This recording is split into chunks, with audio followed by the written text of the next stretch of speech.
आज पाकिस्तान के relationship Canada से बेहतर है भारत के साथ। कनाडा की सरकार यह कह रही है कि भारतीय गवर्नमेंट का क्रिमिनल ऑर्गेनाइजेशंस के साथ एक गठजोड़ है, ये तो कह रहा है वो। तो उन्होंने यही कहा था कि जो कनाडा और इंडिया की फॉरेन पॉलिसी है उसके अंदर न्यूटन का जो लॉ है वो इसके ऊपर अप्लाई होगा। Newton law of politics apply हो जाएगा जिसका मतलब है कि जैसा एक्शन वैसा रिएक्शन। कि जस्टिन ट्रूडो ने जाते जाते कनाडा के अंदर खालिस्तान का ऐलान किया। उन्होंने खालिस्तान की इतनी सपोर्ट की है, इतनी भारत के अंदर सिख जो रहने वाले वो सपोर्ट नहीं करते।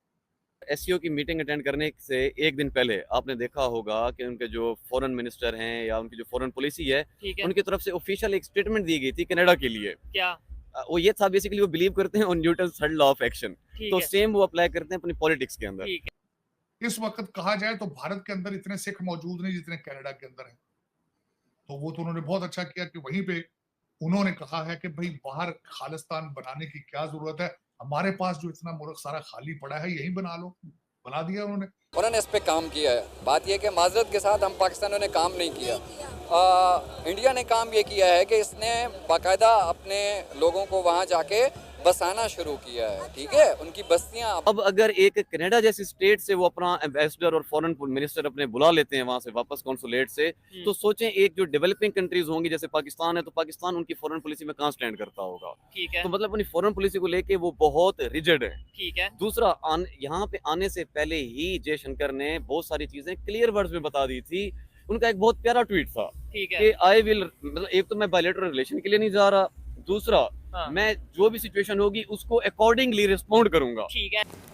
भारतीय सरकार का यानी कि कहने का मतलब है कि जहां पर भी पूरी पृथ्वी में, पूरी दुनिया में भारत का कोई भी दुश्मन हो जिसको रॉ को ऑफ करवाना हो, रॉ बोलती है लॉरेंस बिश्नोई को, लॉरेंस बिश्नोई वहां पे ऑफ करवा देता है, क्योंकि लॉरेंस बिश्नोई रॉ के लिए काम कर रहा है। This is what they are trying to say. 6 Bharat के उन्होंने जो इंक्लूडिंग जो भारतीय हाई कमीशन थे जय कुमार, उनको भी कह दिया कि ये जी क्रिमिनल एक्टिविटीज में वाले 6 डिप्लोमेट्स को निकाल दिया वहां से, कनाडा से। अब 6 को इंडिया से निकाला जा रहा है। और ऊपर से ऐसा है कि एक पांव इस वक्त अगर देखा जाए तो जयशंकर साहब का एक पांव हुकूमत से बाहर है, एक हुकूमत के अंदर है, क्योंकि बड़ी मुश्किल से वो वोट ऑफ नो कॉन्फिडेंस पे सरवाइव किया है अभी 2 हफ्ते। कि घर में एक टारगेट सो रहा है, उसके घर में चुपचाप आए, किसी को नहीं पता, उसके बीवी बच्चे किसी और कमरे में सो रहे हैं, ये किसी और कमरे में सो रहा है, चुपचाप आते हैं, ठक ठक करके 2 मारते हैं, निकल लेते हैं, किसी को नहीं पता, कोई सीसीटीवी में नजर नहीं आ रहा, कुछ नहीं हो रहा। ये अचानक पाकिस्तान में इतनी किलिंग्स हो गई। ये लोग अब कह रहे हैं कि लॉरेंस बिश्नोई, देखिए दोस्तों मैं आपको एक बात बता दूं, मुझे नहीं लगता, क्योंकि पाकिस्तान की हरकतें ऐसी हैं। एक ऐसा बंदा जिसको मुल्क के अंदर से वोट ऑफ कॉन्फिडेंस हासिल नहीं है, वो दुनिया की 5वीं बड़ी इकॉनमी से टक्कर लेने के लिए उसने युद्ध का ऐलान कर दिया। अब आगे देखें, एक तो उन्होंने कहा जी कि हमने 6 ये जो क्रिमिनल एक्टिविटीज में इन्वॉल्व थे, संजय कुमार वर्मा उनका नाम है, एक तो उनको हाई कमीशन उनको भी जाने के लिए कह दिया, निकलने के लिए। ऊपर से मजाक कर दिया, कहते हैं हम इंडिया के ऊपर इकोनॉमिक सैंक्शंस लगाएंगे। इसके बारे में मैं कहूंगा क्या पिद्दी का शोरबा।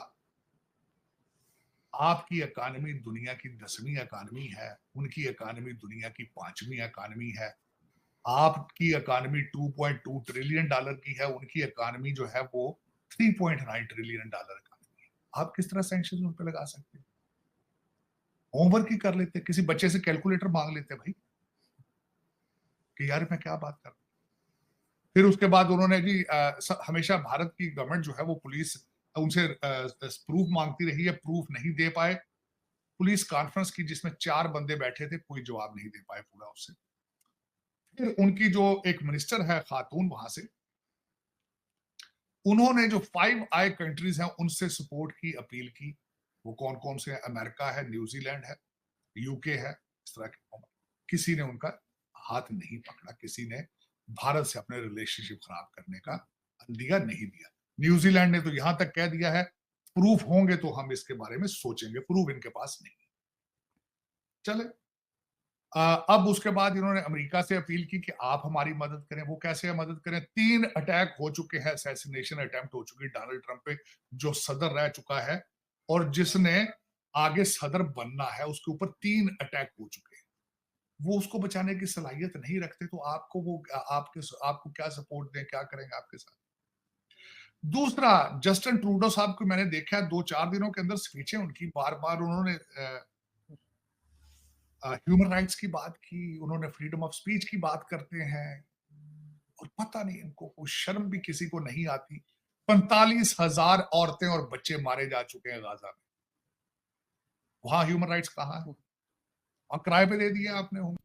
वेलकम दोस्तों इंडिया और कनाडा के बीच संबंध कुछ खास नहीं चल रहे कुछ टाइम से, क्योंकि कनाडा प्रो खालिस्तानी स्टांस लेता है और इंडिया को प्रो खालिस्तानी स्टांस कनाडा का पसंद नहीं है। तो इस इश्यू से बहुत सारी प्रॉब्लम क्रिएट हो चुकी है इंडिया की और कनाडा के बीच में, और इंडिया ने भी अपने 6 डिप्लोमेट्स को बुला लिया है वहाँ से और कनाडा ने भी यहाँ से बुला लिया। अब ये इश्यू ग्लोबली बढ़ता ही जा रहा है, पर कनाडा को ये भी पता है कि इंडिया इतनी बड़ी इकोनॉमी है और इससे पंगा लेना कनाडा को बहुत महंगा पड़ सकता है, और वहाँ इलेक्शन भी आ रहा है, तो ये एक पॉलिटिकल